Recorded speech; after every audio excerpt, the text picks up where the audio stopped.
4 August 2024 স্বৈরাচারী সরকারের পতনের আগে শেষ শক্তি প্রয়োগের রক্তে রঞ্জিত হয় সারা দেশ। রাজধানীসহ বিভিন্ন স্থানে সংঘর্ষ, গুলি ও সহিংসতায় প্রাণ হারান অন্তত 91 জন। পরিস্থিতি নিয়ন্ত্রণে দ্বিতীয় দফায় বন্ধ করে দেওয়া হয় ইন্টারনেট, জারি করা হয় অনির্দিষ্টকালের কারফিউ। পরিস্থিতি ভয়াবহ হয়ে উঠলে একদিকে এগিয়ে আনা হয় আন্দোলনের গুরুত্বপূর্ণ কর্মসূচি মার্চ টু ঢাকা। নাজমুল ইসলামের প্রতিবেদন। অসহযোগ আন্দোলনের প্রথম দিন থেকে দেশের বিভিন্ন স্থানে ছড়িয়ে পড়ে সহিংসতা, সংঘর্ষ, গুলিবর্ষণ ও ধাওয়া পাল্টা ধাওয়ায় একদিনে নিহত হন অন্তত 91 জন। এই প্রাণহানিতে আরও বেগবান হয় আন্দোলন।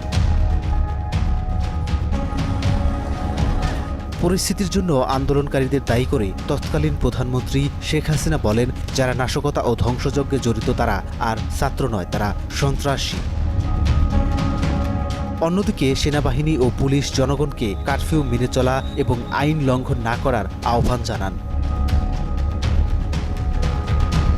দিনের শেষ ভাগে সরকার দ্বিতীয় দফায় সারা দেশে ইন্টারনেট বন্ধ করে দেয়। সন্ধ্যা 6টা থেকে জারি করা হয় অনির্দিষ্টকালের কারফিউ। কার্যত পুরো দেশ চলে যায় কঠোর নিরাপত্তা বলয়ে।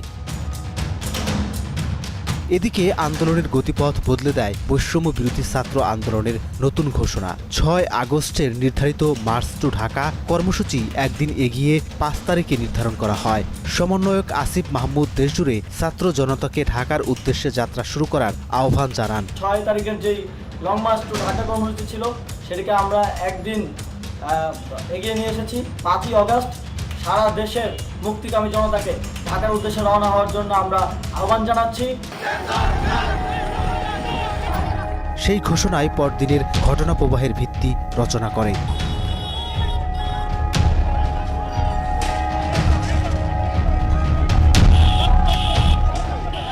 নাজমুল ইসলাম, মোহনা সংবাদ, ঢাকা।